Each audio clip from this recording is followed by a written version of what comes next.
Praise the Lord. Hallelujah. സ്തോത്രം, സ്തോത്രം. വെളിപ്പാട് പുസ്തകം 12-ാം അധ്യായത്തിന്റെ 12-ാം വാക്യം നോക്കിയാ.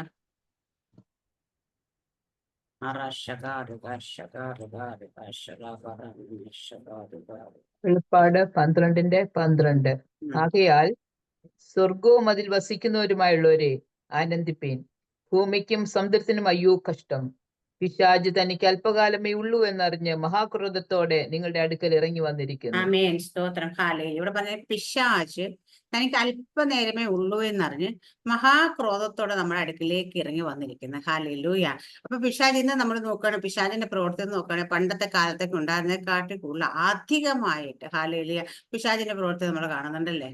കാരണം ഓരോ ദിവസം കഴിയും തോറും അത് വർദ്ധിച്ച് വർദ്ധിച്ച് പക്ഷെ അപ്പൊ ഞാൻ പലപ്പോഴും മനസ്സിലിങ്ങനെ ആലോചിക്കുക, പിശാചിന് ഇങ്ങനെ ഇത്രത്തോളം എന്തിനെ ഇങ്ങനെ അനുവദിക്കുന്നു, ഇത്രത്തോളം എന്താ കാരണം പൈശാചി ശക്തികളുടെ ബലം വർദ്ധിച്ച് വർദ്ധിച്ച് വരും. അതിന് കാരണം എന്ന് വെച്ചാൽ ഇവിടെ പറയുന്നത് തനിക്ക് അല്പകാലത്തേക്കുള്ളെന്ന് പറഞ്ഞ് മഹാക്രോധത്ത് നിങ്ങളുടെ അടുക്കൽ ഇറങ്ങി വന്നിരിക്കുന്നു. ഹാലേലി. അപ്പൊ അവനറിയാം ഇനി ഒരുപാട് നാളൊന്നും പോകാൻ പറ്റില്ല, കാരണം കർത്താവിന്റെ വരവ് അടുത്തിരിക്കുന്നു. ഹാലേലി. അല്ലെങ്കിൽ ഹാലേലി അവന്റെ ഓരോ ദിവസം കഴിയും തോറും അവന്റെ പീരീഡ് അവസാനിച്ചു കൊണ്ടേയിരിക്കണം.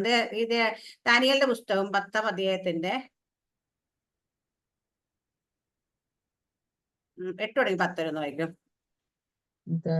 ദാനിയേൽ പ്രവാചകന്റെ പുസ്തകം 10:8-10 വരെ. അങ്ങനെ ഞാൻ തനിച്ച് ശേഷിച്ചിരിക്കുന്ന ഈ മഹാദർശനം കണ്ടു. എന്നിൽ ഒട്ടും ബലം ശേഷിച്ചിരുന്നില്ല. എന്റെ മുഖശോഭ ക്ഷയിച്ചു പോയി, എനിക്കൊട്ടും ബലമില്ലാതെയുമായി. എന്നാൽ ഞാൻ അവന്റെ വാക്കുകളുടെ ശബ്ദം കേട്ടു. അവന്റെ വാക്കുകളുടെ ശബ്ദം കേട്ടപ്പോൾ ഞാൻ ബോധം കെട്ട് നിലത്ത് കവിണ്ണു വീണു. അപ്പോൾ ഒരു കൈ എന്നെ തൊട്ടു, എന്നെ മുഴങ്കാലും ഉള്ളം കൈയും ഊന്നി വിറയലോടെ നിൽക്കുമാറാക്കി. അവൻ എന്നോട്, ഏറ്റവും പ്രിയപുരുഷനായ ദാനിയേലേ. വായിക്കുന്നേ ദാനിയേലിന്റെ 8-ാം അധ്യായം 10 തുടങ്ങി 12 വരെ. ദാനിയേൽ ഞാൻ 10-ാം അധ്യായം. ഓക്കെ. അത് ആകാശത്തിലെ സൈന്യത്തോളം വലുതായി തീർന്നു. 12-ാം അധ്യായം 8 തുടങ്ങി 10 വരെ. 12-ാം അധ്യായത്തിൽ 8 തുടങ്ങി 10. 12-8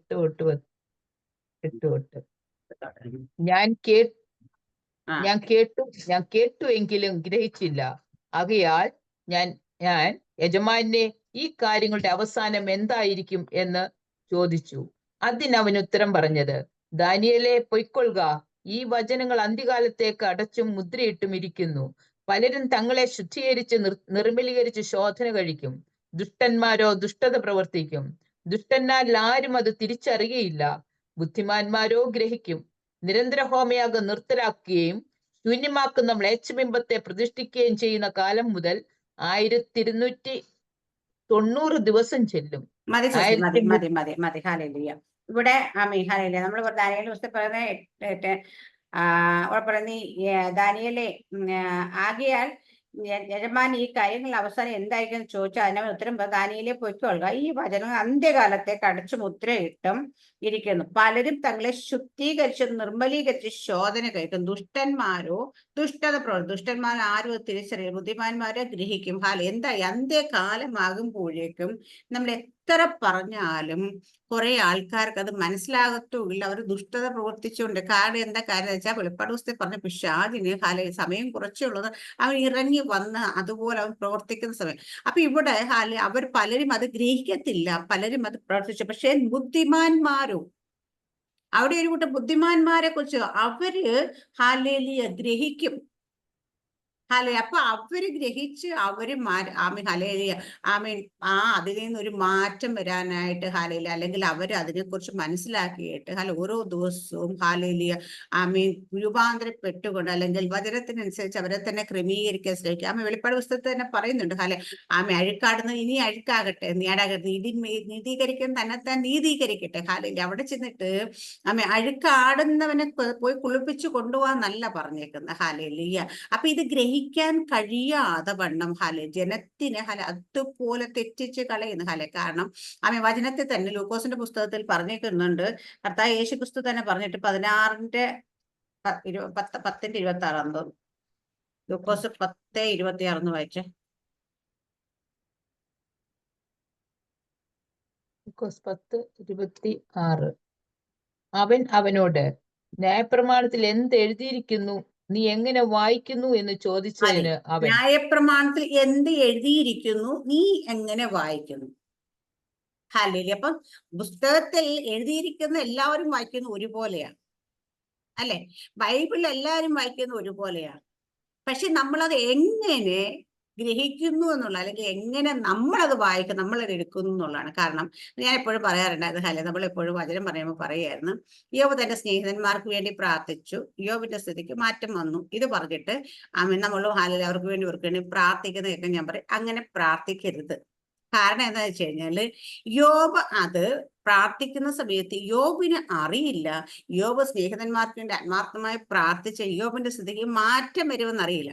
അപ്പൊ നമ്മുടെ മനസ്സിൽ എന്താന്ന് വെച്ച് കഴിഞ്ഞാല്, യോബ് ഹല്ലേലൂയ പ്രാർത്ഥിച്ച് സ്നേഹിതന്മാർക്ക് മാറ്റം വന്ന് നമ്മളും പ്രാർത്ഥിക്കാം, എന്താ, അപ്പൊ നമുക്ക് മാറ്റം വരുമല്ലോ. അപ്പൊ ആ എഴുതിയിരിക്കുന്ന വചനം എന്തിന് എഴുതിയിരിക്കുന്നു, നമ്മൾ എങ്ങനെ ഗ്രഹിക്കുന്നില്ല, എങ്ങനെ വായിക്കും, നമ്മൾ അത് എങ്ങനെ മനസ്സിലാക്കും? നമ്മുടെ ഗ്രൂപ്പിൽ പലരും അത് അങ്ങനെ പറഞ്ഞു പ്രാർത്ഥിക്കും. ഞാൻ പറഞ്ഞു, അങ്ങനെ പറഞ്ഞ് പ്രാർത്ഥിക്കരുത്. ഹല്ലേലൂയ. നമ്മളത് പറഞ്ഞ് പ്രാർത്ഥിച്ചു കഴിഞ്ഞാൽ അതിന്റെ ഹല്ലേലൂയ ആമേൻ ഹല്ലേലൂയ നമുക്ക് ഒരു എഫക്റ്റും വരും. കാരണം നമ്മുടെ മനോഭാവം എന്താണ് ഒരു കാര്യം ചെയ്യുമ്പോൾ. പണ്ട് നമ്മള് ഹല്ലേലൂയ കഥ പഠിക്കുന്ന സമയത്ത് നമുക്കറിയാമായിരുന്നു, പണ്ട് ഒരു മരം ഉണ്ടായിരുന്നു. അയാൾ മരം വെട്ടാൻ പോയപ്പോഴത്തേന് മരം വെട്ടിയപ്പോൾ അയാളെ മഴ ഊരി, അല്ലെങ്കിൽ കോടാലി വെള്ളത്തിലേക്ക് പോയി. അപ്പൊ ഒരു ദേവത പൊങ്ങി വന്ന്, അല്ലെ, അവരാദ്യം ഒരു സ്വർണത്തിന്റെ കോടാലി കൊടുത്തപ്പോൾ ഇതല്ല എന്റേത്, പിന്നെ വെള്ളിയുടെ കൊടുത്തപ്പോൾ ഇതല്ല എന്റേത്, അടുത്താണെങ്കിൽ ഇരുമ്പിന്റെ കൊടുത്ത ഇതാണ് എന്റേതെന്ന് പറയും. അപ്പൊ അവര് 3 അയാൾക്ക് കൊടുത്തപ്പോഴത്തേന് ഹല്ലേലൂയ അയാൾ സന്തോഷത്തെ വിടുക. അടുത്ത ആൾ ഇത് കേട്ടിട്ട് അങ്ങോട്ട്. അപ്പൊ നമ്മുടെ ഹൃദയത്തിൽ ഇരിക്കുന്നത്, ഞാൻ അത് വേണ്ട എന്ന് പറയുമ്പോൾ എനിക്കത് കിട്ടുമെന്ന് വിചാരിച്ചുകൊണ്ട് ഹല്ലേലൂയ ദൈവത്തിന് മുമ്പിൽ ദൈവം ആദ്യം അവന്റെ രാജ്യനീതി അതൊക്കെയും നിങ്ങൾക്ക് ലഭിക്കും. എന്തൊക്കെ ലഭിക്കുമെന്നാണ് അവിടെ പറഞ്ഞിട്ടില്ല. അപ്പൊ നമ്മുടെ മനോഭാവത്തിൽ എന്തൊക്കെയാണ് ലഭിക്കും നമ്മൾ പ്രതീക്ഷിക്കുന്നത്, അതായിരിക്കും നമ്മുടെ മനോമുഖരത്തിലേക്ക് വരുന്നത്. ഹല്ലേലൂയ. അപ്പം അവിടെ ചോദിക്കുന്ന ഹല്ലേലൂയ അവരത് നമ്മൾ പറയും, ശലോമോൻ രാത്രി ദൈവം ചോദിച്ചു, ശലോമോനെ നിനക്ക് എന്ത് വേണമെന്ന് ചോദിച്ചു. ശലോമോൻ പറഞ്ഞു, ആമേ ഹല്ലേലൂയ, എനിക്ക് ഇന്ന് എന്റെ ജനത്തെ നടത്താനുള്ള ജ്ഞാനവും വിവേകം മാത്രം മതി ദൈവമേ എന്ന് പറയും. ദൈവം പറയും, നിനക്ക് ജ്ഞാനവും വിവേകം, നീ സമ്പത്ത്. അപ്പൊ നമുക്ക് സമ്പത്ത് വേണ്ട. അപ്പൊ നമ്മൾ പറയുകയാണ്, എന്താ നമ്മുടെ വിചാരം, വേണ്ടാന്ന് പറയുമ്പോൾ ദൈവം അത് തരുമെന്ന് വിചാരിച്ചിട്ട്. ഇതൊക്കെയാണ് നമ്മുടെ മനോഭാവമെങ്കിൽ നമ്മൾ പ്രാർത്ഥിക്കുന്നത്, നമ്മൾ മറ്റുള്ളവർക്ക് ഇടിവ് നിൽക്കുന്നത്, നമ്മളൊരു കാര്യം ചെയ്യുന്നതിന്റെ അത് ഇന്റൻഷൻ എന്താന്ന് ദൈവം കൃത്യമായി അറിയുന്ന ദൈവം. ഹല്ലേലൂയ. ഞാൻ പലപ്പോഴും പറയും, അതുകൂടെ ഞാൻ പറഞ്ഞ പലരുടെയും അനുഭവങ്ങൾ നമ്മൾ കേട്ടിട്ട്, പലരുടെ സാക്ഷ്യങ്ങൾ കേട്ടിട്ട് ഹല്ലേലൂയ നമ്മൾ അതുപോലെ ആഗ്രഹിച്ച്, അല്ലെ, അതേ മനോഭാവത്തോട് പ്രാർത്ഥിക്കരുത്. ഒരാൾക്ക് വേണ്ടി പ്രവർത്തിച്ചുള്ള ദൈവം ഒരിക്കലും മറ്റൊരാൾക്ക് വേണ്ടി പ്രവർത്തിക്കണം നിർബന്ധമില്ല. അതുമല്ല, നമ്മളൊരു സാക്ഷ്യം കേൾക്കും, നമ്മൾ വിശ്വാസമാണ്. പക്ഷേ അയ്യോ അവരുടെ കാര്യം അങ്ങനെ ആയപ്പോൾ എനിക്ക് ഇതിങ്ങനെ ലഭിക്കുമെന്ന് വിചാരിച്ചിട്ട് അത് നമ്മുടെ ഉള്ളിൽ വെച്ചുകൊണ്ട് നമ്മൾ പ്രാർത്ഥിക്കും. കഴിഞ്ഞ ദിവസം ദേവദാസൻ ഹല്ലേലൂയ പറഞ്ഞൊരു എക്സാമ്പിൾ ഞാൻ പറയാം. ഒരു പണ്ട് ഹല്ലേലൂയ അദ്ദേഹത്തിന് സാമ്പത്തികമായിട്ട് എല്ലാ പ്രതിസന്ധി വരുന്ന സമയത്ത് അദ്ദേഹത്തിന് ഭയങ്കര ടെൻഷൻ. ബാക്കി ഒരു കാര്യത്തിന് ടെൻഷനില്ല, സമ്പത്ത് ഇല്ലാതാണെങ്കിൽ ഭയങ്കര ടെൻഷനാ. പിന്നെ അപ്പം വേറൊരു സഹോദരൻ പറഞ്ഞു, ബ്രദറെ, എനിക്ക് പണ്ട് ഈ പ്രശ്നം ഉണ്ടായിരുന്നു.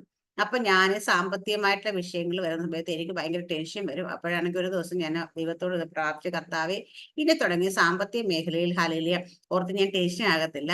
ഇനിയിപ്പം ഞാൻ നിന്റെ കൂടെ ഞാൻ നടക്കുന്നത്, നീ പോകുന്നിടത്ത് ഞാൻ വരുന്നത്. അപ്പൊ നീ നിൽക്കുന്നിടത്തേക്ക് എന്നെ കൊണ്ടുപോകുമ്പോഴത്തേനും ഹല്ലേലൂയ അവിടെ എനിക്കൊരു സാമ്പത്തിക ബുദ്ധിമുട്ട് വന്നൊരു നിന്ന വന്ന്, അല്ലെങ്കിൽ ഒരു പരിഹാസം വന്ന്, അല്ലെങ്കിൽ ആരെങ്കിലും എന്നെ അപമാനിച്ചാൽ അത് ഞാൻ ഒറ്റയ്ക്കല്ല, നീയും കൂടെ ഉണ്ടല്ലോ, അപ്പൊ അതുകൊണ്ട് ഞാൻ സഹിക്കാൻ റെഡിയാണ്. അങ്ങനെ പറഞ്ഞ് പ്രാർത്ഥിച്ച ശേഷം അദ്ദേഹത്തിന്റെ ജീവിതത്തിൽ കുറച്ച് ദിവസം വീണ്ടും ബുദ്ധിമുട്ടുകളും പ്രയാസങ്ങളൊക്കെ ഉണ്ട്. പക്ഷേ പിന്നീട് അദ്ദേഹത്തിന്റെ ജീവിതത്തിൽ ഇന്ന് വരെ സാമ്പത്തിക ബുദ്ധിമുട്ട് വന്നിട്ടില്ല. എന്നിട്ട് പറഞ്ഞ്, ഞാനത് നിങ്ങളോട് ഷെയർ ചെയ്യുമ്പോൾ ഹല്ലേലൂയ നിങ്ങൾ ഇതുപോലെ മനസ്സിൽ വെച്ചുകൊണ്ട് ദൈവസന്നിധിയിൽ പ്രാർത്ഥിക്കരുത്. ഇത് കേട്ടപ്പോൾ നമുക്ക് പെട്ടെന്ന് നമുക്കിത് കൊള്ളാമല്ലോ, കർത്താവേ, നീ എന്റെ കൂടെ ഉണ്ടെങ്കിൽ നീ പോകുന്നിടത്ത് ഞാൻ പോകുന്നിടത്തൊക്കെ നീ വരികയാണെങ്കിൽ നീ എന്റെ കരം പിടിച്ചിട്ടുണ്ടല്ലോ, അപ്പൊ നമ്മൾ ഒരുമിച്ചല്ലേ അനുഭവിക്കുന്നത്.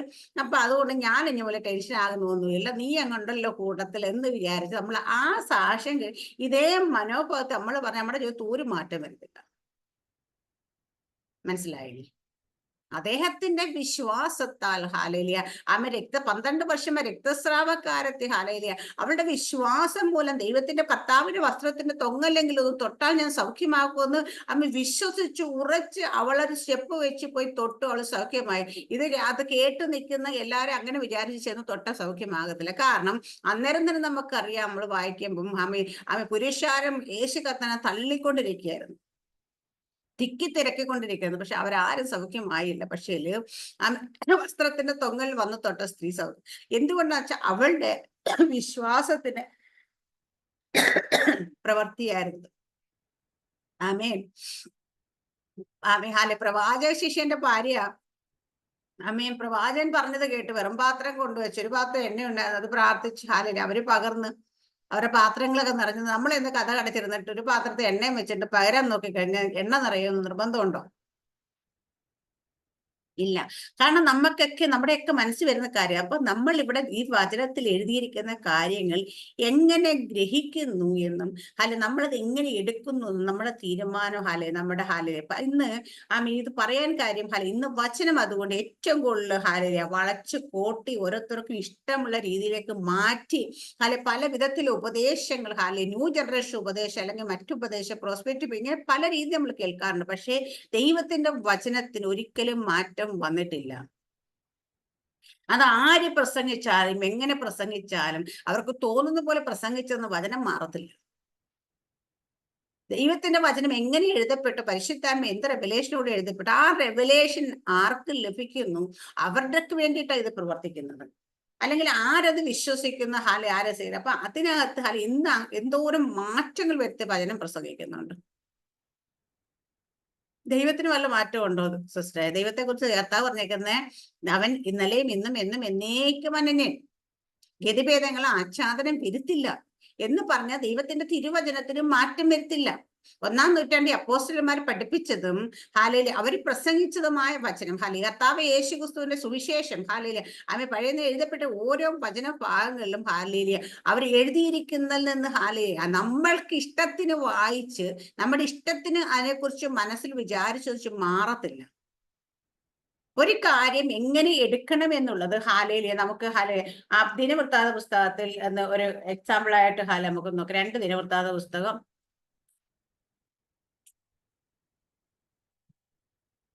10-ാം അധ്യായത്തിൽ നമുക്കറിയാം ശലോമൻ രാജാവിന്റെ മകൻ രാജാവായ സമയത്ത് സംഭവിക്കുന്ന കാര്യങ്ങൾ എല്ലാം വായിക്കേണ്ട സിസ്റ്റർ, കാരണം കുറച്ച് കൂടുതലുണ്ടല്ലോ. അപ്പൊ അതുകൊണ്ട് അവിടെ എന്താന്ന് വെച്ചാൽ അവിടെ ശലോമൻ രാജാവിന്റെ മകൻ രാജാവായി ശലോമന് ശേഷം ഇസ്രായേൽ രാജാവായിട്ട് രാജഭരണം ഏൽക്കുന്ന സമയത്ത് അവിടെ കുറച്ച് ആൾക്കാർ അടുത്ത് വന്നിട്ട് 10-ാം അധ്യായത്തിന്റെ 4-ാം വാക്യം ഒന്ന് വായിക്കാം. 4 തുടങ്ങിയിട്ടൊന്ന് വായിച്ചേ.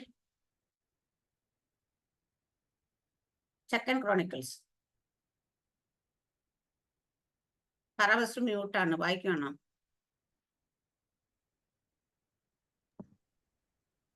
യൊരോബെയാമും എല്ലാ ഇസ്രയേലും വന്ന് രഹബെയാമിനോട്, നിന്റെ അപ്പൻ ഭാരമുള്ള നുകം ഞങ്ങളുടെ മേൽ വെച്ചു, ആകയാൽ നിന്റെ അപ്പന്റെ കഠിനവേലയും അവൻ ഞങ്ങളുടെ മേൽ വെച്ചിരിക്കുന്ന ഭാരമുള്ള നുകവും നീ ഭാരം കുറച്ചു തരണം, എന്നാൽ ഞങ്ങൾ നിന്നെ സേവിക്കാം എന്ന് പറഞ്ഞു. അവൻ അവരോട്, 3 ദിവസം കഴിഞ്ഞിട്ട് വീണ്ടും എന്റെ അടുക്കൽ വരുവീൻ എന്ന് പറഞ്ഞു. അങ്ങനെ ജനം പോയി. രഹബെയാം രാജാവ് തന്റെ അപ്പനായ ശലോമോൻ ജീവനോടിരിക്കുമ്പോൾ അവന്റെ സന്നിധി നിന്നിരുന്ന വൃദ്ധന്മാരോട് ആലോചിച്ചു. ഈ ജനത്തോട് ഉത്തരം പറയേണ്ടതിന് നിങ്ങൾ എന്താലോചന പറയുന്നു എന്ന് ചോദിച്ചു. അതിനവർ അവനോട്, നീ ജനത്തോട് ദയ കാണിച്ച് അവരെ പ്രസാദിപ്പിച്ച് അവരോട് നല്ല വാക്ക് പറഞ്ഞാൽ അവർ എന്നും നിനക്ക് ദാസന്മാരായിരിക്കും എന്ന് പറഞ്ഞു. എന്നാൽ വൃദ്ധന്മാർ തന്നോട് പറഞ്ഞ ആലോചന അവൻ ത്യജിച്ചു. തന്നോടുകൂടെ വളർന്നവരായി തന്റെ മുൻപിൽ നിൽക്കുന്ന യവനക്കാരോട് ആലോചിച്ചു. നിന്റെ അപ്പൻ ഞങ്ങളുടെ മേൽ വെച്ചിരിക്കുന്ന നുകം ഭാരം കുറച്ചു തരണമെന്ന് ഇങ്ങനെ എന്നോട് സംസാരിച്ചുള്ള ഈ ജനത്തോട് നാം ഉത്തരം പറയേണ്ടതിന് നിങ്ങൾ എന്താലോചന പറയുന്നു എന്ന് അവരോട് ചോദിച്ചു. അവനോടുകൂടെ വളർന്നിരുന്ന യൗവനക്കാർ അവനോട്, നിന്റെ അപ്പൻ ഭാരമുള്ള നുകം ഞങ്ങളുടെ മേൽ വെച്ചു, നീ അത് ഭാരം കുറിച്ചു തരണമെന്ന് നിന്നോട് പറഞ്ഞ ജനത്തോട്, എന്റെ ചെറുവിരൽ എന്റെ അപ്പന്റെ അരയേക്കാൾ വണ്ണമുള്ളതായിരിക്കും. എന്റെ അപ്പൻ നിങ്ങളുടെ മേൽ ഭാരമുള്ള നുകം വെച്ചിരിക്കെ ഞാൻ നിങ്ങളുടെ നുകത്തിന് ഭാരം കൂട്ടും. എന്റെ അപ്പൻ നിങ്ങളെ ചമ്മട്ടി കൊണ്ടും ദണ്ഡിപ്പിച്ചു, ഞാനോ നിങ്ങളെ തേളിനെ കൊണ്ട് ദണ്ഡിപ്പിക്കും എന്നിങ്ങനെ നീ ഉത്തരം പറയണം എന്ന് പറഞ്ഞു. 3-ാം ദിവസം വീണ്ടും എന്റെ അടുക്കൽ വരുവീൻ എന്ന് രാജാവ് പറഞ്ഞതുപോലെ യൊരോബെയാമും സകല ജനവും 3-ാം ദിവസം രഹബെയാമിന്റെ അടുക്കൽ വന്നു. എന്നാൽ രാജാവ് അവരോട് കഠിനമായി ഉത്തരം പറഞ്ഞു. രെഹബെയാം രാജാവ് വൃദ്ധന്മാരുടെ ആലോചന ത്യജിച്ച് യൗവനക്കാരുടെ ആലോചന പ്രകാരം അവരോട്, എന്റെ അപ്പൻ ഭാരമുള്ള നുകം നിങ്ങളുടെ മേൽ വെച്ചു, ഞാനോ അതിന് ഭാരം കൂട്ടും. എന്റെ അപ്പൻ നിങ്ങളെ ചമ്മട്ടി കൊണ്ട് ദണ്ഡിപ്പിച്ചു, ഞാനോ തേളിനെ കൊണ്ട് നിങ്ങളെ ദണ്ഡിപ്പിക്കും എന്ന് ഉത്തരം പറഞ്ഞു. ഇങ്ങനെ രാജാവ് ജനത്തിന്റെ അപേക്ഷ കേട്ടില്ല. യഹോവ ശലോമോന്യനായ അഹിയാവ് മുഖാന്തരം നെബാത്തിന്റെ മകനായ യൊരോബെയാമിനോട് അരുളി ചെയ്ത വചനം നിവൃത്തിയാകേണ്ടതിന് ഈ കാര്യം ദൈവഹിതത്താൽ സംഭവിച്ചു. രാജാവ് തങ്ങളുടെ അപേക്ഷ കേൾക്കുകയില്ല എന്ന് എല്ലാ ഇസ്രയേലും കണ്ടപ്പോൾ ജനം രാജാവിനോട്, ദാവീദിൽ ഞങ്ങൾക്ക് എന്ത് ഓഹരിയുള്ളൂ? യിശ്ശായിയുടെ പുത്രൻ ഞങ്ങൾക്ക് അവകാശമില്ലല്ലോ. ഇസ്രായേലിലെ ഓരോരുത്തൻ താന്താന്റെ കൂടാരത്തിലേക്ക് പോയിക്കൊള്ളുവീൻ. ദാവീദേ, നിന്റെ ഗൃഹം നോക്കിക്കൊള്ളുക എന്ന് ഉത്തരം പറഞ്ഞു. ഇസ്രായേലൊക്കെയും തങ്ങളുടെ കൂടാരങ്ങളിലേക്ക് പോയി. യഹൂദാ നഗരങ്ങളിൽ പാർത്തിരുന്ന ഇസ്രയേല്യർക്കോ യൊരോബെയാം മതി രാജാവായി സിസ്റ്റർ, തീർന്നു. മതി സാറാ സിസ്റ്റർ, മതി. ഹല്ലേലൂയ. അപ്പൊ ഇത് മൊത്തം വായിപ്പിച്ചത് അത് മനസ്സിലാകാൻ വേണ്ടിയിട്ട് എല്ലാവർക്കും ചിലപ്പോൾ ഈ ഭാഗം അറിയത്തില്ലായിരിക്കും. ഹല്ലേലൂയ. ഇവിടെ നമ്മൾ കാണുന്നുണ്ട് ഹല്ലേലൂയ ശലോമോന് ശേഷം ശലോമോന്റെ മകൻ രാജാവാകുമ്പോൾ അവിടെയുള്ള ജനം ഹല്ലേലൂയ. അപ്പം അന്ന് വരെ ഒറ്റ രാജ്യമായിട്ട് ഇസ്രായേൽ എന്ന യഹൂദി എന്നോ വേർതിരിച്ചിട്ടല്ല ഭരിച്ചിരുന്നത്. ഹല്ലേലൂയ. ഒറ്റ ഇതായിരുന്നു. അപ്പൊ ആ സമയത്ത് ഹല്ലേലൂയ അവിടെയുള്ള ജനം വന്നിട്ട് പറയുകയാണ്, നിന്റെ അപ്പൻ ഞങ്ങൾക്ക് തന്നത് കുറച്ച് കഠിനമായ വേലി അതൊക്കെ, അപ്പൊ അത് കുറച്ച് ഭാരം ഒന്ന് കുറച്ച് തരണം. അപ്പം രണ്ട് കൂട്ടരോടാണ് ഹല്ലേലൂയ അവിടെ ആലോചന ചോദിക്കുന്നത്. ഹല്ലേലൂയ. അപ്പൊ ആലോചന ചോദിക്കുമ്പോഴത്തേന് ഹല്ലേലൂയ രെഹബ് രാജാവ് തന്റെ അപ്പനാ ശലോമോൻ ജോലിക്കാരന്റെ സന്നിധിയിൽ നിന്നത് വൃദ്ധന്മാരല്ല. ആദ്യം ജ്ഞാനത്തോട് എക്സ്പീരിയൻസ് ഉള്ള ആൾക്കാരോട് ചോദിക്കുമ്പോൾ അവര് ഉപദേശം കൊടുക്കുന്നത് എന്താന്ന് വെച്ചാൽ അവർക്ക് ശരിയാണ് അവർ പറഞ്ഞു, അവരുടെ ഭാരം കുറച്ച് കൊടുത്ത് അവരെപ്പോഴും നിന്നോട് വിശ്വസ്തരായി അല്ലെങ്കിൽ ഇവിടെ ഉണ്ടാകും, കൂടെ ഉണ്ടാകും നിൽക്കുന്ന പറഞ്ഞു. പക്ഷെ രഹേമ അത് കേൾക്കാതെ പോയിട്ട് തന്നോട് കൂടെ വളർന്ന ചെറുപ്പക്കാരായ കുറെ ആൾക്കാരോട് ആലോചന ചോദിക്കുന്നു. അവരപ്പോ പറയേ, നീ അതൊന്നും ചെയ്ത് കൊടുക്കരുത്, അങ്ങനെയല്ല ചെയ്യേണ്ടത്, അത് ഇരട്ടിയാക്കണം, അങ്ങനെ ചെയ്യണം, ഇങ്ങനെ ചെയ്യണം എന്ന് പറയും. പക്ഷെ ഇതിന്റെ കാരണം, ഇതിന്റെ ഫലം എന്തുണ്ടായെന്ന് വെച്ചാൽ രാജ്യം അവർ രണ്ടായി പിരിഞ്ഞ് രണ്ട് അവരുടെ രാജാവ് ഹല്ലേലൂയ അവിടെ വരും, ഇസ്രായേലിന്റെ രാജാവ് യഹൂദയ്ക്ക് രാജാവ്, ഇവർ തമ്മിൽ യുദ്ധം അകന്ന് പോരാട്ടം അന്ന് അങ്ങനെ ഒത്തിരി ബുദ്ധിമുട്ടുകളിലേക്ക് ഇത് പോകുന്നു. ഇവിടെ ഞാൻ പറഞ്ഞത് പറഞ്ഞു വരുന്നത് വെച്ചാൽ ജ്ഞാനത്തോടെ എക്സ്പീരിയൻസോടെ ഹല്ലേലൂയ അല്ലെങ്കിൽ ദൈവിക ജ്ഞാനത്തോടും വിവേകത്തോടും കൂടി ഒരു വചനത്തെ പറയുന്ന ആൾക്കാരുമുണ്ട്. ന്യൂ ജനറേഷൻ പ്രസംഗം എന്ന് പറയുമ്പോൾ ഞാൻ പറയും ചെറുപ്പക്കാരായ പിള്ളേരെ കുറിച്ചല്ല ഞാൻ ഉദ്ദേശിക്കുന്നത്. പക്ഷെ വചനത്തെ കുറിച്ച് ദൈവത്തിന്റെ ഇടയ്ക്ക് നിന്ന് ആഴത്തിൽ ഗ്രഹിക്കാതെ വചനം പറയുന്ന ആൾക്കാരുമുണ്ട്. അവരവർക്ക് വായി തോന്നുന്ന അഭിപ്രായം പറയുന്ന പോലെ പലപ്പോഴും വചനം പറയാറുണ്ട്.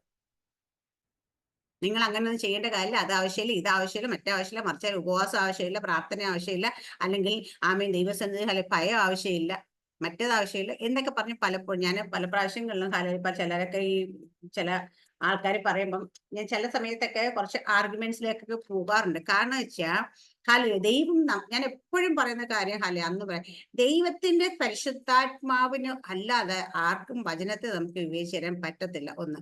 രണ്ടാമത്തെ കാര്യം എന്ന് വെച്ചാൽ ദൈവം നമുക്ക് അപ്പനായിരിക്കുന്ന അതേ സമയം തന്നെ കർത്താവ് നമ്മുടെ ദൈവവുമാണ്. അപ്പനായതുകൊണ്ട് തോളെ കൈയിടാമെന്ന് പറഞ്ഞിട്ട് ദൈവത്തെ പോലെ തന്നെ ബഹുമാനിക്കണം, ദൈവത്തെ പോലെ ഭയപ്പെടണം. ദൈവസന്നിധിയിൽ നമ്മൾ ദൈവസന്നിധിയിൽ ഇരിക്കുമ്പോൾ ഭയത്തോടും വിറയലോടും കൂടി ആയിരിക്കണം. എന്നാൽ നമുക്ക് അബ്ബാ പിതാവെ നൽകി പുത്രത്വത്തിന്റെ അവകാശം തന്നു. ഇത് രണ്ടും തമ്മിൽ തിരിച്ചറിയണം. ഹല്ലേലൂയ. ഇതിനെ രണ്ടും നമ്മളിപ്പോ നമ്മുടെ വീട്ടിൽ ചിലപ്പോൾ നമ്മുടെ സഹോദരങ്ങളെ അപ്പനെയോ അമ്മയോ ഒക്കെ ചിലപ്പോൾ ഭയങ്കര തമാശയായിട്ട് തോളെ കയറുകയോ മടി കയറിയിരിക്കുകയോ ചെയ്യും. അവര് ജോലി ചെയ്യുന്ന സ്ഥാപനത്തിൽ അദ്ദേഹം ഒരു വലിയ പൊസിഷൻ ഇരിക്കും, അവിടെ ചെന്നിട്ട് തോളെ കേട്ട് ചെവിക്ക് പിടിച്ച് പിള്ളേർ വലിക്കുകയോ പോക്കറ്റ് കയറുകയോ ഒക്കെ ചെയ്യുമോ? കാണില്ല. കാരണം ആ ഇരിക്കുന്ന കസേരയെ ബഹുമാനിക്കും. എത്ര കൊച്ചു കുഞ്ഞുങ്ങളാണെങ്കിൽ പോലും അവിടെ ചെല്ലുമ്പോഴത്തേന് അവരിരിക്കുന്ന പൊസിഷനെ ബഹുമാനിക്കാൻ പഠിക്കണം. ശരിയല്ലേ? ആണോ? അത് അവിടെ ചെല്ലുമ്പോഴും ഓഫീസിൽ ഇപ്പോൾ ഒരാളിപ്പോൾ ഒരു കളക്ടർ വന്നിരിക്കട്ടെ, ഒരപ്പൻ വീട്ടിൽ അപ്പൻ കളക്ടർ ആണെങ്കിൽ അപ്പന് ചിലപ്പോൾ മന്ത്രിയാണ്, അല്ലെങ്കിൽ ചിലപ്പോൾ വലിയൊരു ഉദ്യോഗസ്ഥനാണ്. അദ്ദേഹത്തിന് വീട്ടിൽ കുഞ്ഞുങ്ങൾ സ്വന്തം മക്കളായതുകൊണ്ട് എടുത്ത് തോളയിരുത്തുകയും താലോലിക്കുകയും മടിയിൽ കയറ്റിയിരുത്തി ആ പോക്കറ്റ് കയറുകയും ചിലപ്പോൾ മീശ പിടിച്ച് വലിക്കുകയൊക്കെ ചെയ്യുമായിരിക്കും. അദ്ദേഹം ഇരിക്കുന്ന ആ ജോലിയിലെ പൊസിഷൻ ഇരിക്കുന്ന സമയത്ത് അദ്ദേഹത്തിന്റെ ഒഫീഷ്യലായിട്ടുള്ള പ്രോട്ടോകോൾസിലൊക്കെ ഇരിക്കുന്ന സമയത്ത് ഇവിടുന്ന് പിള്ളേരെ എന്നിട്ട് അതുപോലെ ചെയ്യും. മക്കളാണെന്ന് പറഞ്ഞ് അവിടെ ചെന്ന് ചെയ്യാൻ പറ്റുമോ? ഇല്ല. കാരണം എന്ന് വെച്ച് കഴിഞ്ഞാല് ആ ഇരിക്കുന്ന പൊസിഷന് നമ്മളും ഓരോ ഓഫീസിലൊക്കെ ഇരിക്കുമ്പം, നമ്മളൊരു ജോലിയിലൊക്കെ ഇരിക്കുമ്പോൾ നമ്മൾ ഇരിക്കുന്ന പൊസിഷൻ അല്ലെങ്കിൽ ആ ഇരിക്കുന്ന ആ നമ്മുടെ സ്ഥാനത്തെ ബഹുമാനിക്കും. ഹല്ലേലൂയ. ഇപ്പം നമ്മളിപ്പോ ഒരു എക്സാമ്പിൾ പറയുകയാണെങ്കിൽ ഈ പള്ളിയിലെ അച്ഛന്മാരെയൊക്കെ കണ്ടു കഴിഞ്ഞാല് ചിലപ്പം അവർക്ക് ചിലപ്പോൾ ഒരു 10, 25, 30 വയസ്സ് പോലും കാണത്തില്ല. ഒരു 70 വയസ്സുള്ള അമ്മച്ചി ചെന്നിട്ട് അച്ചോ എന്ന് വിളിക്കും. കാരണം എന്താണെന്ന് വെച്ച് കഴിഞ്ഞാൽ അത് ഒരു പ്രോട്ടോകോൾ പോലെ ഉണ്ടാക്കി വെച്ചിരിക്കുന്ന നിയമം, മനുഷ്യൻ ഉണ്ടാക്കിയതായിക്കോട്ടെ. എന്നിരുന്നാൽ തന്നെ ആരും ചെന്നിട്ട് എടാ മോനെ എന്ന് വിളിക്കുവോ? വിളിക്കാറ് സാറേ നിങ്ങളൊക്കെ പോകുന്ന സമയത്ത് ഇല്ല. കാരണം വെച്ചാൽ അവിടെ അല്ലെങ്കിൽ അച്ഛന് അവർ കൊടുക്കുന്ന ഒരു റെസ്പെക്ട് ഉണ്ട്, ആ സ്ഥാനത്തിന് കൊടുക്കുന്നത്, ഇട്ടേക്കുന്ന ലോഹയ്ക്ക് കൊടുക്കുന്ന ഒരു റെസ്പെക്ട് ഉണ്ട്.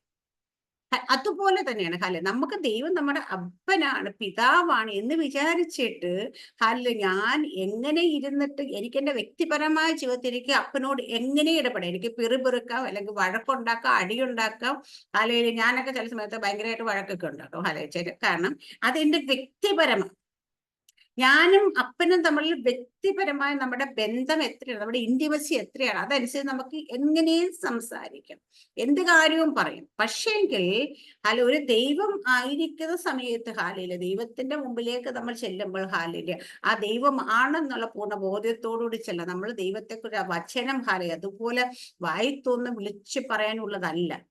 അത് എഴുതിയിരിക്കുന്നത് എങ്ങനെ എന്നുള്ളതല്ല, നമ്മളത് എങ്ങനെ വായിക്കുന്നു, നമ്മളത് എങ്ങനെ ഗ്രഹിക്കുന്നു എന്നുള്ളത് വളരെ ഇമ്പോർട്ടൻറ്റ്. ഇവിടെ 2 ഉപദേശങ്ങളെ കുറിച്ച് നമ്മൾ കാണാം. അതുപോലെ ചിന്തയില്ലാത്ത, എക്സ്പീരിയൻസ് ഇല്ലാത്ത അല്ലെങ്കിൽ വർഷങ്ങളുടെ എക്സ്പീരിയൻസ് അല്ല ഞാൻ പറയാം, ദൈവവുമായിട്ട് ബന്ധമുള്ള ആഴമായ ദൈവത്തിന്റെ ഹൃദയത്തെ അറിയാത്ത വായിത്തൊന്ന് വിളിച്ചു പറഞ്ഞ വചനങ്ങളുടെ പിന്നാലെ പോയി കഴിഞ്ഞാൽ അവിടെ എന്താണ് ആ രാജാവിന് പറ്റുക, അതുപോലെ തന്നെ സംഭവിക്കും. ഹല്ലേലൂയ. അപ്പൊ ഇന്ന് കേൾക്കുന്ന പലതിനെ കുറിച്ചും നമുക്ക് വലിയ ഗ്രാഹ്യമൊന്നും ഉണ്ടാകത്തില്ല. ഈവൻ നമ്മൾ ബൈബിളിൽ പറയുന്ന പല വാക്കുകൾ പോലും നമുക്ക് ശരിയായ രീതി അത് എന്താന്ന് പോലും അറിയത്തില്ലായിരിക്കും. നമ്മളും പറയല്ലേ. ഹല്ലേലൂയ. അപ്പൊ ഇവിടെയൊക്കെ നമ്മുടെ ജീവിതത്തിൽ ഇന്ന് നമ്മൾ ചിന്തിക്കുന്ന ഇത്രയേ ഉള്ളൂ. ദൈവത്തിന്റെ വചനം നമ്മളോട് അന്ത്യകാലം ആകുന്നുണ്ട്. അവിടെ നീതിമാന്മാർ നീതീകരിക്കട്ടെ എന്ന് പറയുന്ന പോലെ, അഴുക്കാട് ഇനി അഴുക്കാടിക്കൊണ്ടിരിക്കട്ടെ എന്ന് പറയുന്ന പോലെ നമ്മൾ നമ്മുടെ ജീവിതത്തിൽ എന്തൊക്കെ മാറ്റങ്ങൾ ഓരോ ദിവസം കഴിയും തോറും നമ്മള് വൃതന്മാരെ പോലും തെറ്റിച്ച് കളയുന്ന കാലത്തിലാണ് നമ്മൾ ആയിരിക്കുന്നത്. മൃതന്മാരെന്ന് വെച്ചാൽ നമുക്കറിയാല്ലേ, എപ്പോഴും പ്രാർത്ഥനയും വചനധ്യാനവും ദൈവത്തിന് വേണ്ടി സമർപ്പിക്കപ്പെട്ട അതുപോലെ നിൽക്കുന്ന തീഷ്ണ ആൾക്കാരെ അവരെ പോലും തെറ്റിക്കുന്ന കാലഘട്ടം നിൽക്കുന്നെങ്കിൽ നമ്മൾ എത്രത്തോളം, ഞാൻ നേരത്തെ പറഞ്ഞു, പൗലോസ് പലയിടത്തും പറഞ്ഞു പൗലോസിന് വേണ്ടി പ്രാർത്ഥിക്കണമേ എന്ന് പറയാറുണ്ടായിരുന്നു. പൗലോസ് അപ്പോസ്തലൻ നന്നായി വചനം പറയാൻ വേണ്ടി, വചനം എനിക്ക് കിട്ടാൻ വേണ്ടി പ്രാർത്ഥിക്കണം, ഞങ്ങളുടെ ഇതിന് മിനിസ്റ്റർ അല്ലെങ്കിൽ ഇതിന് ഓരോ കാര്യങ്ങളും പൗലോസ് പ്രാർത്ഥിക്കണമേ എന്ന് പറയുന്ന ദൈവരാജ്യത്തിന് വേണ്ടി പ്രേരപ്പെടുമ്പോൾ അപ്പൊ ദൈവദാസന്മാർക്ക് വേണ്ടി, ഭരണാധികാരികൾ, ഇതൊക്കെ പൗലോസ് പറയുന്നതിന്റെ കാര്യം വെച്ചാൽ ഈ പ്രാർത്ഥന എന്തിനാന്ന് ചോദിച്ചു കഴിഞ്ഞാൽ അവർക്ക് ഷൈൻ ചെയ്യാൻ വേണ്ടിയിട്ടല്ല, അവരുടെ വായിൽ ഫോഷ് കടക്കാതിരിക്കാൻ വേണ്ടിയിട്ടാണ്. അവർ വായ് തുറക്കുമ്പോൾ ദൈവത്തിന്റെ വചനം വായിലൂടെ ഇങ്ങനെ ഒഴുകി വരണം. അതിനു വേണ്ടിയിട്ട് പറഞ്ഞ ദിനത്തിൽ എന്ത് കൊടുക്കണമോ അത് ദൈവഹിത പ്രകാരം കൊടുക്കാൻ ആഗ്രഹിക്കുന്നുണ്ട് പറയുന്നത്. അപ്പൊ ദൈവത്തിന്റെ ജനത്തിന് എന്താണോ കൊടുക്കേണ്ടത് നമുക്ക് അത് കൊടുക്കാൻ കഴിയണമെന്നുള്ളത് പോലെ തന്നെ ഇന്ന് നമ്മൾ ആയിരിക്കുന്ന സിറ്റുവേഷൻ നമ്മൾ നോക്കിക്കഴിഞ്ഞാൽ ഏറ്റവും കൂടുതൽ മ്ലേച്ഛതകൾ നിറഞ്ഞുകൊണ്ടും ഓരോ ദിവസം കഴിയും തോറും വേസ്റ്റ് ആയിക്കൊണ്ടിരിക്കുന്ന സിറ്റുവേഷൻ നമ്മൾ നിൽക്കുന്നത്. നമുക്ക് ആ കൂട്ടത്തിലേക്ക് പോകാൻ വേണമെങ്കിൽ അവിടെ തന്നെ നിൽക്കാം. പക്ഷെ പലരും വിചാരിക്കും ഒരു വാർഫെയർ നമ്മുടെ ജീവിതത്തിൽ 24 മണിക്കൂറും വാർഫെയർ ഇല്ലെങ്കിൽ നമുക്ക് നിൽക്കാൻ പറ്റില്ല. അതുപോലെ ഫൈറ്റിംഗ് നമ്മുടെ ജീവിതത്തിലേക്ക് വന്നുകൊണ്ടിരിക്കുകയാണ്.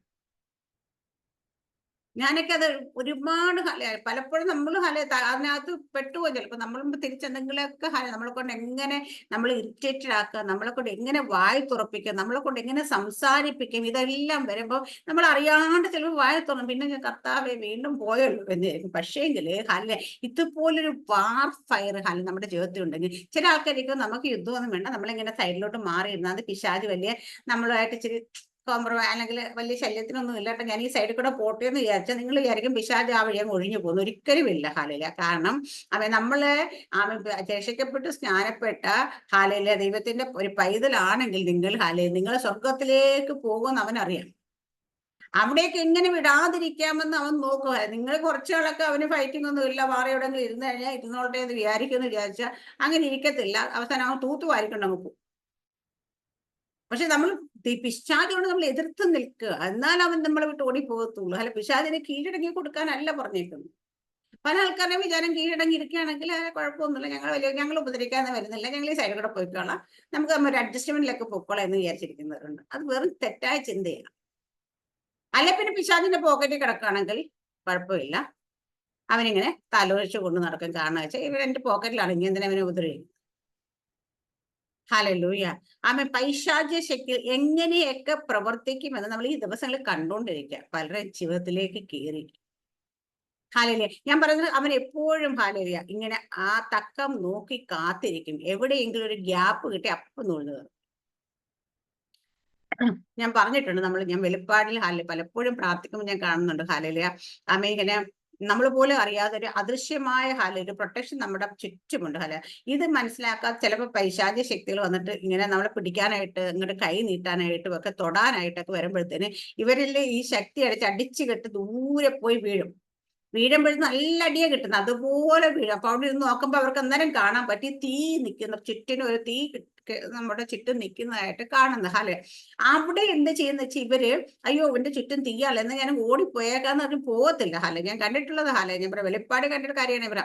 അവൻ പയ്യെ വീണിട്ട് ഇങ്ങനെ എഴഞ്ഞും നീങ്ങിയും നോക്കിയും ഒക്കെ ആയിട്ട് പല രൂപങ്ങളൊക്കെ ആയിരിക്കും. പക്ഷെ പല മീൻസ് ആ ഒരു ഇതിലായി എന്ത് ചെയ്യുന്ന വെച്ചാൽ മാറി എവിടെങ്കിലും ഇല്ല കുത്തിയിരിക്കുന്ന എനിക്ക് ഇങ്ങനെ ഇരിക്കും. എന്താ വെച്ചാ ഇനി അടുത്ത് എപ്പോഴാ തീ ഒന്ന് അണയുന്നേ അപ്പൊ പോയി തൊടാൻ. നമ്മുടെ വിചാരം അടിയിട്ടേ അപ്പവും പോയി, പിന്നെ വരത്തേയില്ലെന്ന്. പക്ഷെ പിശാച് ഒരിക്കലും പോത്തില്ല. അവൻ നമ്മുടെ കർത്താവ് ദൈവം നമ്മൾ ഉറങ്ങാതെ മയങ്ങാതെ കാത്തു പരിപാലിക്കുന്ന പറഞ്ഞ പോലെ അവന് നമ്മുടെ മേൽ ഉറങ്ങാതെ ദൃഷ്ടി വെച്ച് നോക്കിയിരിക്കുന്നവനാണ്. ഈ തീക്കകത്ത് നിൽക്കുകയാണെങ്കിൽ മാത്രമേ അവന് നമ്മളെ ഭയമുള്ളൂ, മാറി നിൽക്കത്തുള്ളൂ. ഈ തീ എപ്പം എല്ലാ സാഹചര്യവും നമ്മൾ കത്തി തീയായി നിൽക്കണം എന്നില്ല.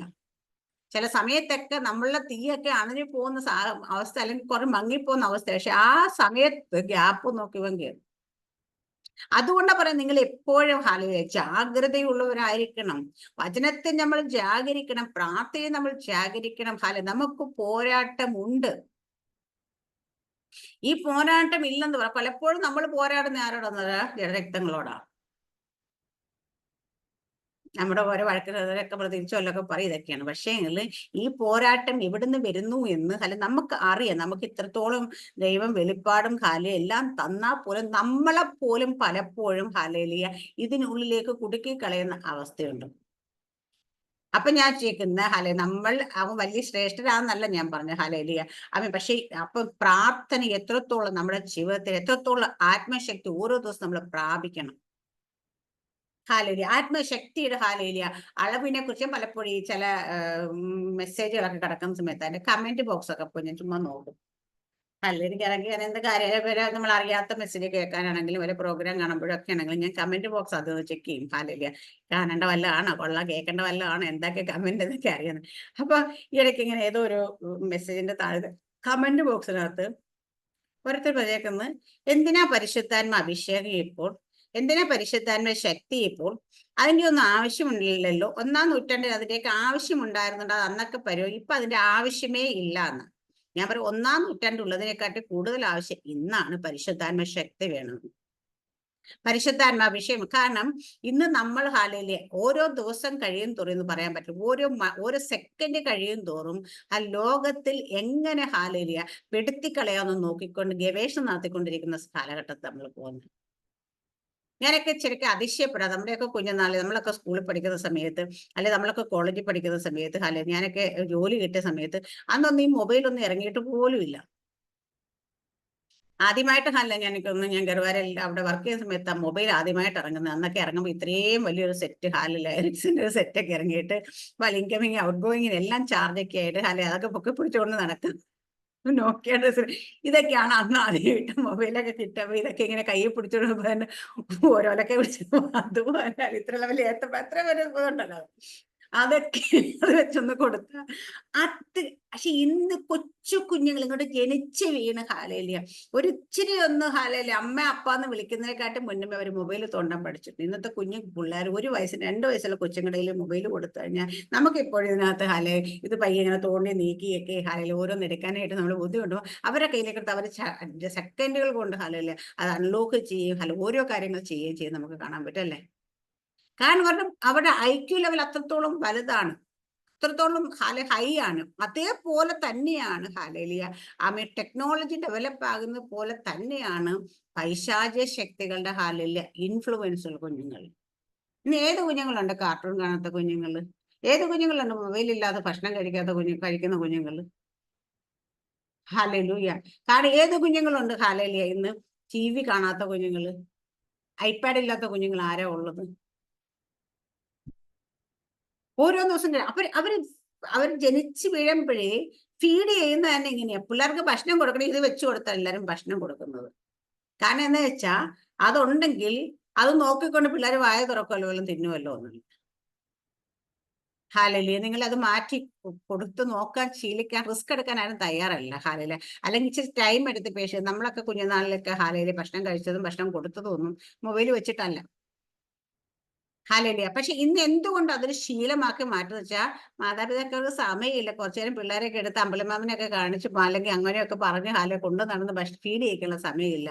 അപ്പൊ എത്രയും പെട്ടെന്ന് ഹാലലിയ അവരെ ഫീഡ് ചെയ്യിക്കാൻ പറ്റുന്ന ഒരു ഷോർട്ട് കട്ടാണ് അല്ലെ. നമ്മൾ തന്നെയാണ് നമ്മുടെ ഭവനത്തിലേക്ക് നമ്മുടെ കുഞ്ഞുങ്ങളിലേക്ക് ആവശ്യമില്ലാത്ത വൈറസുകളെല്ലാം കയറ്റിവിട്ടുകൊണ്ടിരിക്കുന്നത്.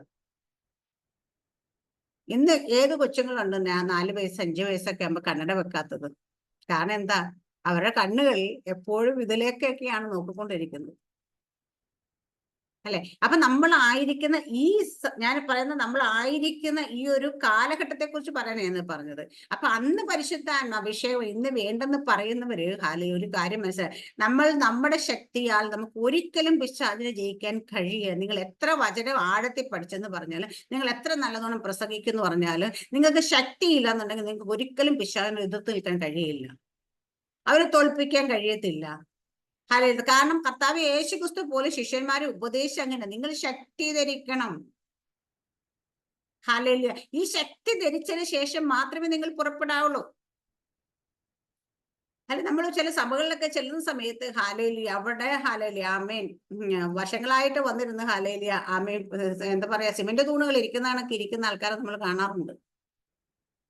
ഹാലേലിയ. അവിടെയൊക്കെ ഹാലേലിയ ഒന്നും ദൈവശക്തി ആത്മശക്തി നമ്മളിൽ നിന്ന് പുറപ്പെടുകയാണെങ്കിൽ ഇളകുന്ന പൂജകളുടെ പിശാചിക്കളെയൊക്കെ കണക്കുണ്ടാവില്ല. കാരണം വെച്ചാൽ ഇതിനെല്ലാം പിടിച്ചു കെട്ടിക്കൊണ്ടേ ഇരിക്കുന്നത്. ഒന്ന് മനസ്സു തുറന്ന് ആരാധിച്ചാൽ, ഒന്ന് കൈയടിച്ചാൽ ഹാലേലിയ ആത്മശക്തിയാൽ ഒന്ന് ഹാലേ അഭിഷേകത്താൽ നിറഞ്ഞാൽ ഇതൊക്കെ ഇങ്ങോട്ട് ഇളകി പോകത്തുള്ളൂ. അതുകൊണ്ടാണ് അഭിഷേകം നുഖത്തെ തകർക്കുന്നു എന്ന് പറയുമ്പം അഭിഷേകം ഇറങ്ങിയിട്ട് നുഖത്തെ അങ്ങ് തകർക്കുന്ന അതിനെക്കുറിച്ച് നമ്മുടെ അഭിഷേകം നമ്മളിലേക്ക് വ്യാപരിക്കുമ്പോൾ ദൈവത്തിന് ആത്മാവിന്റെ ശക്തി വരുമ്പോൾ നമ്മളിൽ വർഷങ്ങളായിട്ട് കൂട്ടി പിടിച്ചിരിക്കുന്ന ഹാലേലിയ ആ പൈശാചിക ശക്തികളുടെ ബന്ധനങ്ങൾ തനിയെ പൊട്ടും. ഹാലലൂയ. അപ്പൊ അവിടെയാണ് അങ്ങനെയാണ് അഭിഷേകത്താൽ നമ്മുടെ മുഖത്തെ തകർക്കുന്ന ഹാലയില് നമ്മുടെ മേൽ വർഷങ്ങളായി മുഖം പോലെ കയറിയിരിക്കുന്ന പൈശാചിക ബന്ധനങ്ങളുണ്ട്. അതൊക്കെ തകർന്നു മാറണം. നമുക്കത് ആ മുഖം വെച്ചുകൊണ്ട് ഹാലയില് കൂനി നടക്കാനുള്ളവരല്ല ഹാലയില്. അവൻ നമ്മുടെ യേശുക്കർത്താവ് ഹാലയില് ഒരു കൂനിയായ സ്ത്രീ നൃത്തം പറയും, ഇവളും അബ്രഹാമിന്റെ സന്തതിയാണ്.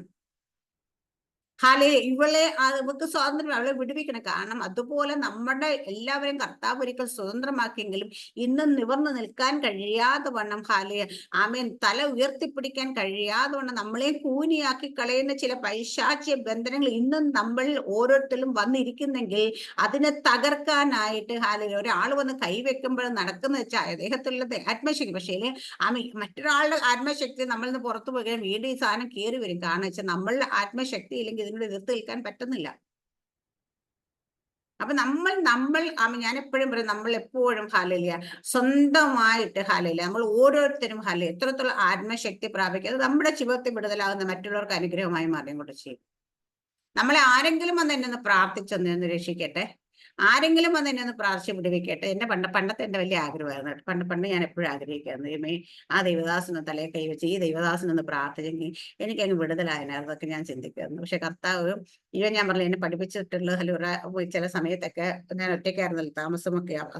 അപ്പം ഭയങ്കര വൈറൽ ഫീവർ, പനിയൊക്കെ വന്ന് ബോഡി പെയിൻ ഒക്കെ വരുന്ന സമയത്ത് ഞാൻ എന്നെ മൊബൈൽ എടുക്കുക, അറിയുന്ന ദേവദാസന്മാരൊക്കെ വിളിക്കും. ദൈവത്തിന് ഒരൊറ്റ മനുഷ്യൻ ഫോൺ എടുക്കത്തില്ല ആ സമയത്ത്. വേദന ഉണ്ട്. അപ്പൊ പരിശുദ്ധാൻ എന്നോട് നിനക്കെന്താ പ്രാർത്ഥിച്ചാലെന്ന് ചോദിക്കുന്നത്. അപ്പൊ ഞാൻ ശരിയാണല്ലോ, എനിക്ക് എന്താ പ്രാർത്ഥിച്ചത്, ഞാൻ പ്രാർത്ഥിക്കാൻ തുടങ്ങുമ്പോ തന്നെ ഹാലയില് അപ്പോഴത്തേന് അസുഖം മാറി. ഇങ്ങനെ എന്നെ ട്രെയിനിങ് പോലെ ശീലിപ്പിച്ചതാണ് ഓരോ കാര്യങ്ങൾ. അതുകൊണ്ട് നമുക്ക് ഏത് ഭൂതത്തെ കാണാൻ, ഏത് പിശാചാണെന്ന് വെച്ചാൽ തല കൈവെക്കാനും പ്രാർത്ഥിക്കാനും മടിയില്ലാതായത് അങ്ങനെ. കാരണം ദൈവം തന്നെ പരിശുദ്ധാത്മ തന്നെ നമ്മളെ ട്രെയിൻ ചെയ്ത് ഓരോ കാലഘട്ടത്തിൽ എത്തിച്ചിട്ട് നമ്മളെ അവിടെ ഒറ്റയ്ക്കാക്കി കളഞ്ഞിട്ട് ഞാൻ ചോദിക്കും, നമ്മുടെ യോഹന്നാൻ പത്മോസിൽ എത്തിയപ്പോ യോഹന്നാന്റെ കൂടെ 2 കൂട്ടുകാരും കൂടെ ഉണ്ടായിരുന്നെങ്കിൽ യോഹന്നാൻ ഒരിക്കലും കർത്തൃ ദിവസത്തെ അത്രത്തോളം ഇതായിട്ട് മടക്കത്തില്ല. ആത്മവിവശനായെന്ന് പറഞ്ഞു. കാരണം അവിടെ ദൈവം അങ്ങനെ സിറ്റുവേഷൻ എത്തിച്ചു. കാരണം യോഹന്നാനെ കൊണ്ട് ദൈവത്തിന് ചെയ്യിക്കാനുള്ളത് വലിയൊരു കാര്യം, ഇനി വരാൻ പോകുന്ന സംഭവിക്കാൻ പോകുന്ന കാര്യങ്ങൾ സ്വർഗത്തിലേക്ക് കയറി വന്ന് എഴുതാൻ അവിടെ കൂട്ടുകാരുമായി പോയത് ഒരിക്കലും യോഹന്നാൻ അത് പറ്റത്തില്ല. അപ്പൊ നമ്മളൊക്കെ ചില ഒറ്റപ്പെടലുകൾ ചില ഏകാന്തതകൾ നമ്മളെയൊക്കെ മാറ്റി ഇവിടെ നിന്ന് തള്ളിക്കളഞ്ഞ് അല്ലെങ്കിൽ ഒറ്റപ്പെടുത്തി ആരും ഇല്ലാതെ ആയി എന്ന് തോന്നുമ്പോൾ മാത്രമാണ് ദൈവത്തിലേക്ക് പൂർണ്ണ ആശ്രയം വെക്കാൻ നമുക്ക് പറ്റത്തുള്ളൂ. ദൈവത്തിന് അതറിയാം. അതുകൊണ്ട് പലപ്പോഴും പല അവസരങ്ങളിൽ നമ്മളെയൊക്കെ അങ്ങനെ ആക്കിക്കൊണ്ട് അവിടെയൊക്കെ നമ്മളെന്ത് ദൈവത്തോട് തല്ലുപിടിക്കരുത്. എന്നാലും എനിക്ക് മാത്രമേ ഇങ്ങനെ എനിക്ക് അങ്ങനെ വേണ്ട ഇങ്ങനെ വേണ്ട എന്നൊക്കെ. പക്ഷേ ദൈവം അങ്ങനെ കൊണ്ടുപോകുന്ന കാര്യം നമ്മളെ അങ്ങനെ കൊണ്ടുപോകുന്ന സിറ്റുവേഷൻ ആണെങ്കിൽ മാത്രമേ നമുക്ക് ഇതുവരെ തരാത്തത് ഇതുവരെ പ്രാപിക്കാൻ കഴിയാത്ത ചിലതൊക്കെ കയ്യിലേക്ക് തരാൻ പറ്റത്തുള്ളൂ. നമ്മൾ അവിടെ ഇരിക്കത്തുള്ളൂ. സത്യമല്ലേ? എല്ലാവരുടെയും ജീവിതത്തെ എടുത്തു നോക്കിക്കഴിഞ്ഞാൽ ഏറ്റവും പ്രയാസമുള്ള സമയത്തായിരിക്കും നമ്മൾ ഏറ്റവും കൂടുതൽ ദൈവത്തിൽ നിന്ന് പ്രാപിച്ചിട്ടുള്ളതും. അപ്പൊ നമ്മൾ ഇവിടെ ഇന്ന് പറഞ്ഞു വരുന്ന വചനത്തിന്റെ കണ്ടന്റ് ഇത്രയേ ഉള്ളൂ. ദൈവത്തിന്റെ വചനം എങ്ങനെ എഴുതിയിരിക്കുന്നു എന്നുള്ളതല്ല, നമ്മളത് എങ്ങനെ വായിക്കുന്നു, അല്ലെ നമ്മളതെങ്ങനെ ഗ്രഹിക്കുന്നു എന്നുള്ളത് ഇമ്പോർട്ടന്റ്. അതുപോലെ നമ്മൾ പോയിക്കൊണ്ടിരിക്കുന്ന കാലഘട്ടത്തെക്കുറിച്ച് നമ്മൾ തിരിച്ചറിയണം. ഈ കാലഘട്ടത്തെക്കുറിച്ച് തിരിച്ചറിഞ്ഞ് തന്നെ നമ്മൾ ഓരോ ദിവസവും പിശാച് അവന്റെ സർവശക്തിയോടും കൂടി ലോകത്തിൽ എങ്ങനെയൊക്കെ മനുഷ്യരെ തെറ്റിക്കും, വൃതന്മാരെ പോലും തെറ്റിച്ച് കളയാമെന്ന് നടക്കുന്ന നമ്മൾ ഇന്ന് കേൾക്കുന്ന ഒരുപാട് പാസ്റ്റേഴ്സിനെ കുറിച്ച് ഇവരെ കുറിച്ചൊക്കെ എന്തോരം കാര്യങ്ങൾ നമ്മൾ കേൾക്കുന്നുണ്ട്. നമ്മൾ ഈ ചെവികൂടെ കെട്ടി ചെവി കളയുന്നതല്ല. പക്ഷേ കേൾക്കുന്നതൊക്കെ വെറുതെ തള്ളിക്കളയുമ്പോൾ അത് ഇല്ലാത്തതാന്ന് നമുക്ക് വിശ്വസിക്കാൻ പറ്റത്തില്ല. കാരണം പക്ഷേ എന്തുകൊണ്ടാണ് സംഭവിക്കുന്നത് വെച്ചാൽ അവന് അറിയാം അന്ത്യകാലം ആകാറായി, കർത്താവിന്റെ വരവ് ഏറ്റവും അടുത്തിരിക്കുന്നത്. ഇനി എനിക്ക് അധികം സമയമില്ല, ഇതിൽ 10 എണ്ണത്തിനോട് തെറ്റിച്ച് കളഞ്ഞ കർത്താവ് അത്ര എണ്ണത്തിന് കുറച്ചിൽ അങ്ങോട്ട് കൊണ്ടുപോകത്തുള്ളൂ എന്ന് വിചാരിച്ചു. പക്ഷെ അപ്പൊ നമ്മൾ ഓരോ ദിവസവും നമ്മുടെ ചിന്തയിൽ എന്തായിരിക്കണേ, എങ്ങനെ പിശാചിന്റെ വായിൽ നിന്ന് നമ്മൾ രക്ഷപ്പെടുന്നത് മാത്രമല്ല മറ്റുള്ള അനേകരെ വിടുവിച്ച് ദൈവത്തിന്റെ രാജ്യത്തിലേക്ക് കൊണ്ടുപോകാം. ഞാൻ എപ്പോഴും പറയും നമുക്ക് ദൈവം തന്നിരിക്കുന്ന ഓരോ കാര്യങ്ങൾ ചെയ്യാതിരിക്കുമ്പോഴും നമ്മൾ സ്വയം പ്രാപ്തി കീഴുന്ന മാത്രമല്ല മറ്റുള്ളവരെ സുവിശേഷം പറയുക ശരിയെ കൊണ്ട് നടക്കുക ചെയ്യാതിരിക്കുന്ന സ്ഥലത്ത് നമ്മൾ ഇൻഡയറക്ട്ലി നമ്മൾ പിശാചിനെ ഹെൽപ്പ് ചെയ്യുന്നവരായി ചെയ്യുന്നു. കാരണം അവൻ ആഗ്രഹിക്കുന്ന എന്താ, എല്ലാവരെയും അവന്റെ നരകത്തിലേക്ക് കൊണ്ടുപോകണം. അവൻ അതിനു വേണ്ടി ശ്രമിച്ചുകൊണ്ടിരിക്കുക. അപ്പം സ്വർഗത്തിലേക്ക് ജനത്തെ എത്തിക്കാനായിട്ട് ആരുടെ കയ്യിലാ ഉത്തരവാദിത്വം വന്നേക്കുന്നേ? നമ്മൾ ഓരോരുത്തരും ഏൽപ്പിച്ചേക്കുന്ന ദൈവം അല്ലേ? ദൂതന്മാരൊന്നും അല്ല ഏൽപ്പിച്ചേക്കുന്നത്, നമ്മൾ ഓരോരുത്തരെ. നമ്മളൊക്കെ ശിഷ്യന്മാരെ വിളിച്ച് നമ്മളുടെ ഉത്തരവാദിത്തമാണ് മറ്റുള്ളവരോട് സുവിശേഷം പറയാന്ന്, മറ്റുള്ള രക്ഷയിലേക്ക് നടത്തുക എന്നുള്ളത്. നമ്മളത് ചെയ്യാതിരിക്കുമ്പോൾ എന്താ ചെയ്യുന്നത്? മറ്റവരെ സഹായിക്കുക നമ്മൾ ചെയ്യുന്നത്. ഇൻഡയറക്ട്ലി അതല്ല ചെയ്യുന്നത്. ഞാനൊന്നും ചെയ്യുന്നില്ലല്ലോ, ഞാൻ വെറുതെ ഇരിക്കുമല്ലോ, ഞാൻ പിശാചിനൊന്നും ചെയ്തു കൊടുക്കുന്നില്ലല്ലോ എന്ന് പറയുമ്പോൾ നീ ഒന്നും ചെയ്യാത്ത പ്രശ്നം. ചെയ്യേണ്ട കാര്യങ്ങൾ ചെയ്യാതിരിക്കുന്ന പാപമാണ്. ചെയ്യണമെന്ന് പറഞ്ഞ കാര്യങ്ങൾ ചെയ്യാതിരിക്കുന്നതും പാപമാണ്. ചെയ്യരുതെന്ന് പറഞ്ഞ കാര്യങ്ങൾ ചെയ്യുന്നതും പാപമാണ്. അപ്പൊ അരുതി എന്ന് പറഞ്ഞ കാര്യം ചെയ്യുന്നത് പാപമായിരിക്കുന്നത് പോലെ തന്നെ നമ്മൾ ചെയ്യേണ്ട ചില കാര്യങ്ങൾ ചെയ്യാതിരിക്കുന്നതും പാപമാണ്. ഹല്ലേലൂയ. അപ്പൊ നമ്മുടെ മേൽ ദൈവം ഏൽപ്പിച്ചിരിക്കുന്ന കാര്യങ്ങൾ നമ്മൾ ചെയ്യുന്നില്ല എങ്കിൽ നാളെ കണക്ക് കൊടുക്കേണ്ടി വരും. കാരണം ഹാലയില് നമ്മൾ അത് അവനെ സാത്താനെ സഹായിക്കുന്നവരായി മാറരുത്. അല്ല, ഓരോ ദിവസം കഴിയും തോറും ഹാലേലിയ ആമേ നമ്മൾ ആയിരിക്കുന്ന കാലഘട്ടത്തിൽ ഹാലേലിയ ആമേ ഒരു വിത്തിട്ട് കഴിഞ്ഞാൽ ഹാലേലിയ ആ വിത്തിന് ആവശ്യത്തിന് വെള്ളവും വളവും കൊടുത്താൽ അത് വളർന്നു വന്ന് ഹാലേലിയ അതിനൊരു ഫലം പുറപ്പെടും. ഹാലേലിയ വിത്തിട്ട് കുറെ നാൾ കൊണ്ടേ വെള്ളം ഒഴിച്ചുകൊണ്ടിരിക്കുന്നു, ശരിക്കുള്ള വളമില്ല, ശരിക്കുള്ള സൂര്യപ്രകാശമില്ല, ഒന്നുമില്ല. അതിൽ ഫലം വരുമോ? ഫലം വന്നാലും ഒന്നിനും കൊള്ളാത്ത വീട് പോലത്തെ ഫലം വല്ലതായിരിക്കും, അല്ലേ? അപ്പൊ നമ്മളൊരു വിത്തിട്ടെങ്കിൽ അതിന് വളരാൻ വേണ്ടുന്ന വെള്ളവും വളവും വെളിച്ചവും എല്ലാം വേണം ആവശ്യത്തിന്. എന്നാൽ മാത്രമേ നമ്മളിന്ന് ഫലം പുറപ്പെട്ട് മറ്റുള്ളവർ അപ്പൊ നമുക്ക് ഫലം പുറപ്പെടുവിക്കുന്നവരായി മാറാം, ഫലമില്ലാതെ നിൽക്കുന്നവരായി മാറാം. ഇനി എങ്ങനെയും ഒക്കെ അഡ്ജസ്റ്റ് ചെയ്ത് പൊക്കോട്ടെ എന്ന് ഇച്ചിരിയൊക്കെ വല്ലതൊക്കെ കിട്ടി എങ്ങനെയെങ്കിലൊക്കെ വല്ലപ്പോഴും ഒരു ഫലമൊക്കെ എന്തെങ്കിലും 10 വർഷം 12 വർഷമൊക്കെ കൂടുമ്പോ എന്തെങ്കിലും ഒരു ഫലം പുറപ്പെടുവിച്ചാൽ അങ്ങനെ ആകാൻ വേണമെങ്കിൽ എങ്ങനെയാകണമെന്ന് നമുക്ക് തീരുമാനിക്കാം. അപ്പം ദൈവരാജ്യത്തിന് വേണ്ടി ഹാലേലിയ ഫലം പുറപ്പെടുവിക്കുന്നവരായി മാറണമോ നമുക്ക്? ഹാലേലിയ ആമേ ഹാലേ ദൈവത്തിന്റെ ഹാലേയ ആമേ ഹാലേലിയ ആമേ സാത്താന്റെ പ്രവൃത്തി അഴിപ്പാൻ ദൈവത്തിന് പ്രത്യക്ഷനായി നമ്മളെയും ദൈവം ആക്കി വെച്ചിരിക്കുക അതിനു വേണ്ടിയിട്ടാണെന്ന് ഹാലേലിയ അവൻ തിരിച്ചറിവോടുകൂടി മുൻപോട്ട് പോകുന്നവരാണോ? എങ്ങനെയാണ് നമ്മൾ ആകുന്നത്? ഹാലേലിയ നമ്മുടെ ജീവിതത്തിൽ ഹാലേലിയ ആമേ അതിനു വേണ്ടി ഓരോ ദിവസവും കഴിയുന്നവരും വല്ലപ്പോഴും ഇടയ്ക്ക് ഒക്കെ വന്ന് നമ്മൾ പ്രാപിക്കുക എന്നുള്ളതല്ല. എല്ലാ ദിവസവും നിങ്ങൾ പ്രാർത്ഥനയ്ക്ക് സമയം കണ്ടെത്തണം.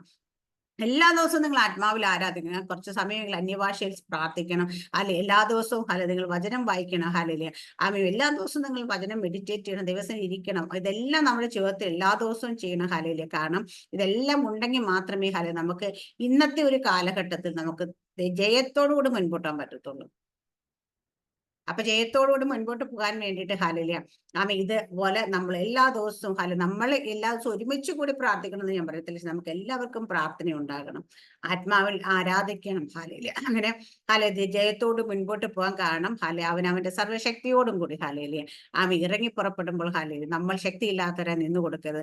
നമ്മൾ ശക്തിയോടുകൂടി തന്നെ നമ്മൾ അവനോട് പോരാടാൻ. നിങ്ങൾ പിശാചിനെ എതിർത്ത് നിൽപ്പെന്നാൽ അവൻ നിങ്ങളെ വിട്ട് ഓടിപ്പോകും. നിങ്ങൾ ദൈവത്തിന് കീഴിൽ അവൻ നിങ്ങളോട് അടുത്ത് വരുമെന്ന് ദൈവത്തിന് അതുപോലെ നമുക്ക് അവനോട് എതിർത്ത് നിൽക്കാം. അവൻ നമ്മളോട് ഓടിപ്പോകട്ടെ. ഈ വചനത്തെ എല്ലാവരെയും അനുഗ്രഹിക്കും പറയട്ടെ. ആമേൻ. സ്തോത്രം. God bless you.